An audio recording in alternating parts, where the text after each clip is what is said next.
India, हर खबर सच्चाई के साथ। भगवत शरण गंगवार ने सभा को संबोधित कर सरकार की नीतियों के खिलाफ जमकर साधा निशाना।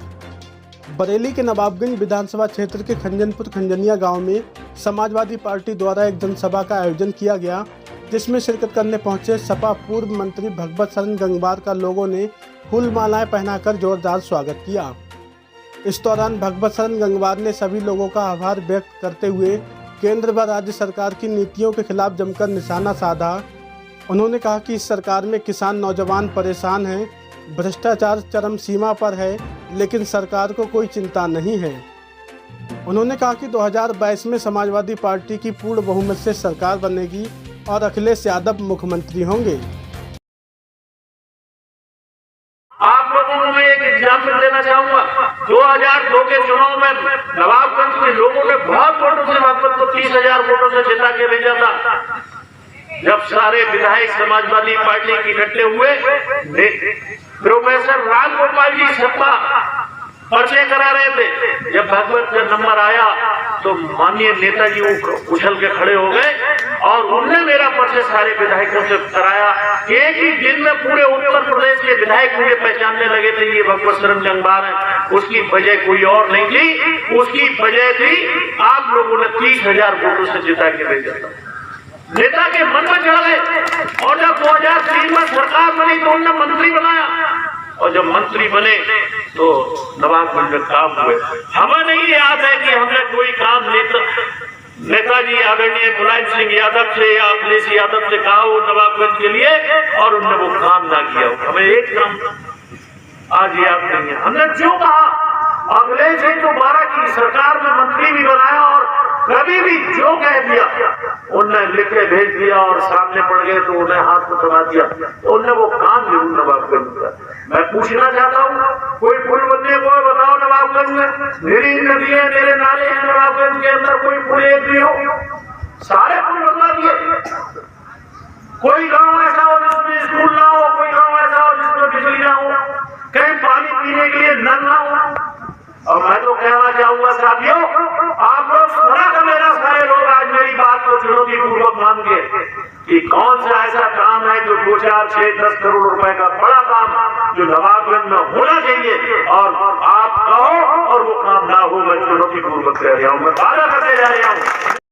तो वहीं इस दौरान पूर्व ब्लॉक प्रमुख तेज प्रकाश गंगवार ने भी भाजपा सरकार की नीतियों के खिलाफ जमकर निशाना साधते हुए कहा कि केंद्र की भाजपा सरकार सिर्फ अपने मन की बात करती है, उसे देश के विकास से कोई मतलब नहीं है।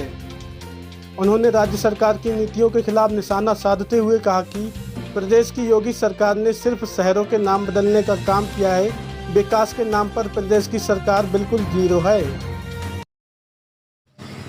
अखिलेश जी कहते थे 400 सीटें, वास्तव में ऐसे ही हाल पूरे उत्तर प्रदेश में होने जा रहा है। और ये जो सोच रहे हैं कि हम इसकी काट क्या लाएं, इनके पास काट है हिंदू मुसलमान का विवाद, इसके अलावा इनके पास कोई काट नहीं है।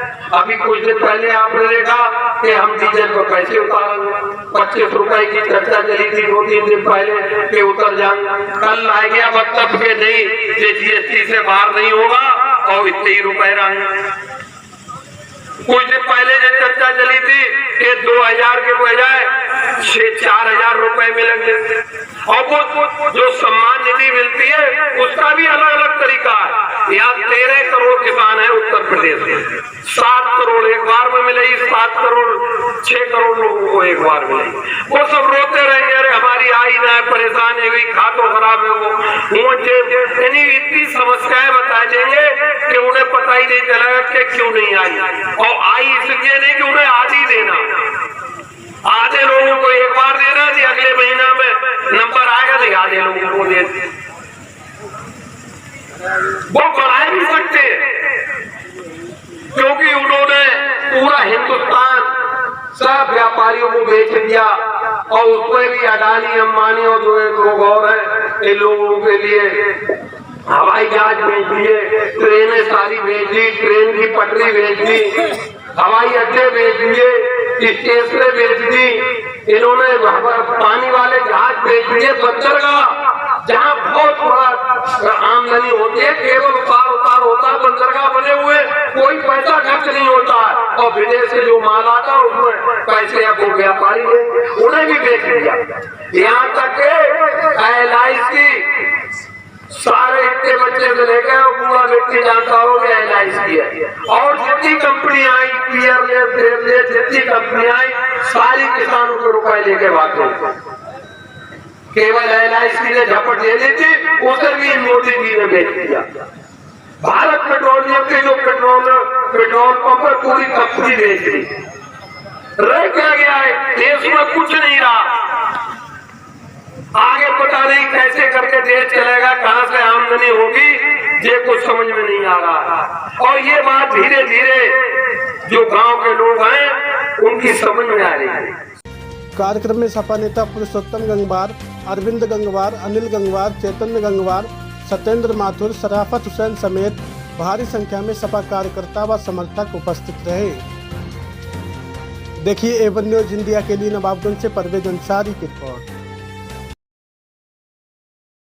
हमने 18 करोड़ की आपकी मंडी बनवाई इसी सरकार में। हमने कई यानी करीब 1.5 दर्जन स्कूल बनवाए, इंटर कॉलेज और हायर सेकेंडरी जो आज भी बने खड़े, सफेद हाथी करे, कोई मास्टर नहीं आया। अभी तेज प्रकाश जी बता रहे थे, हमने काम कराया। हमने 3 पुल बनवाए अपनी सरकार में इसमें, और पहली वाली सरकार में बनवाए थे। पहली वाली सरकार ने बनवाए, चाहे वो दुआ का पुल हो, चाहे नरई का नकली का पुल हो, वो नरई नौवा नंगला का पुल हो, चिगनिया भगवतपुर का पुल हो, सारे पुल मेरे बनवाए हुए। बरौर का पुल हो, जो जागीर का पुल मैंने पिछली सरकार में सैंक्शन कराया था, लास्ट में हुआ था। आज तक 5 साल बीत गई हो, ये सरकार पुल नहीं खड़ा कर पाई। एक डिग्री कॉलेज मथुरा में बनवाया गवर्नमेंट का, ये सरकार 5 साल में उसे खड़ा नहीं कर पाई। हमारी सरकार ने 3 करोड़ दिया, बस वही काम हुआ। बहुत लड़ाई लड़ी, और उसके बाद में कमिश्नर ने रिमाइंडर दिलवाई कमिश्नर से, तो अब कुछ पैसा आ गया, काम चल गया। क्या क्या बताएं? क्या लग रहा है इस बार धर्म के नाम पर वोट मिलेगा, या फिर विकास, शिक्षा और बेरोजगारी के नाम पर वोट मिलेगा? ऐसा है, चुनाव में भी काफ़ी समय है, और हमारे हिसाब से हमें अभी से काम नहीं करना चाहिए इतना तेज़ी से। लेकिन हमारे साथी लोग कहते हैं कि दूसरे लोग बहुत मेहनत कर रहे हैं, मार भागम भाग, तो ये लोग हमें भी भगा देते हैं थोड़ा बहुत। एक तो ये बात है। जहाँ तक वोट मिलने की बात है, तो धर्म के नाम पर जनता को बेवकूफ़ तो बनाया जा सकता है, लेकिन बहुत लंबे समय उस बेवकूफ़ी के मदहोशी में नहीं रह सकता कोई भी। जो भारतीय जनता पार्टी ने धर्म के नाम पर लोगों को बेवकूफ़ बनाने का काम किया, वो अब सब लोग जान गए हैं। और वैसे तो मनीषियों ने लिखा है कि धर्म अफीम के नशे की तरह होता है, कि हर समय आदमी मस्त रहता है और वही बात सोचता रहता है। तो इनने बेवकूफ़ बनाया, और इनने 2 बार लोकसभा और 1 बार विधानसभा का चुनाव जीत लिया इस माध्यम से। अब तो इनकी हालत इतनी ख़राब है कि गुजरात में भी जो 3 दिन पहले जो एपिसोड हुआ है, अपने लोगों को इकट्ठा नहीं कर पाए, और पूरा की पूरी कैबिनेट बदल गई, पूरे मंत्री बदल गए। तो ये बहुत भारतीय जनता पार्टी के लिए बहुत खतरनाक और बहुत बदनामी की बात है।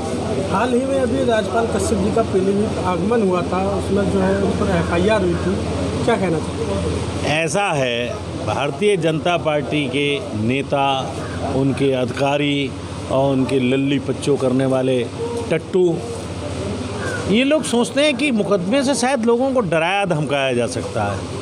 तो इनका तो काम ही कहीं किसी पे देशद्रोह लगा दिया, तो कहीं किसी।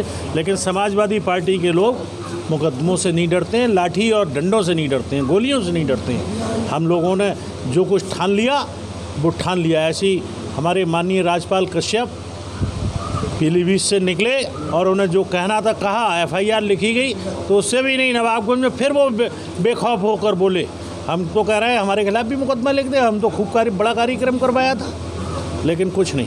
एक सवाल और है मेरा, जैसा कि किसान आंदोलन चल रहा है, कई महीने बीत चुके हैं, तो क्या लगता है आने वाले 2022 के चुनाव में इस किसान आंदोलन से सरकार पर कोई फ़र्क पड़ेगा? ऐसा है, मध्य उत्तर प्रदेश और पूर्वी उत्तर प्रदेश में छोटे किसान हैं, और पश्चिमी उत्तर प्रदेश या लगा हुआ हरियाणा है, पंजाब है, राजस्थान है, यह बड़े काश्तकार हैं। उन सूबों में तो सीलिंग भी नहीं लगी थी, इसलिए बहुत बहुत बड़े काश्तकार हैं। यहाँ का काश्तकार रोजी और रोटी को परेशान रहता है। उसे हर सुबह को ये चिंता रहती है कि मेरे परिवार में माँ बाप और बेटे बेटियों का पेट कैसे भरा जाए। इसलिए आंदोलन में नहीं गया, नहीं तो पूरा उत्तर प्रदेश तैयार है आंदोलन में पहुंचने के लिए। और ये आंदोलन 10 महीने हो गए और इस आंदोलन ने भारतीय जनता पार्टी की रीढ़ में कील ठोकने का काम किया है।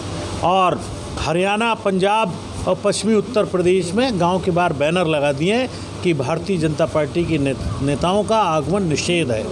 और अगर पहुंच भी गया उसके बावजूद तो गोबर और कीचड़ और बेइज्जत करके भगाने का काम भारतीय जनता पार्टी के लोगों को, नेताओं को किया है।